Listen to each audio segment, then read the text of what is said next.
не можам саба да иде. Па не можеш да идеш саба. Како ќе дојде саба полна со гревови? Како? Суфјан ел-Таури 6 месеци не можев да кланjam ноќен намаз поради еден грев. Поради еден грев.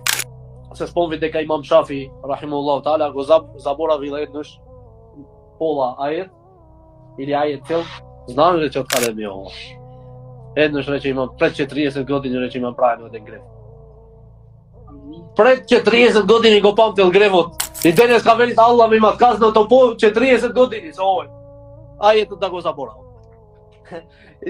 Саба намаз, ние по кој гревови не кази Аллах, субхана таала, што немојме да клањаме саба, немојме да читаме Куран, немојме нашите срца да ги вратиме кон киблето како што треба, да го вкусиме намазот.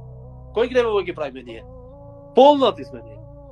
Имаш мислено дека Аллах мој да не сака со тебе да има средба? Не да е Аллах субхана таала да не сака тој да има средба со тебе. Тоа е уште ова е. Опасноста на ова е можда тој не сака со тебе. Да има. Ти сакаш, ама тој не сака. Зашто не заслужиш ти. Зашто да заслужиш и Аллах ќе те сакаше. Тој знае дека ти не си искрен во срцето.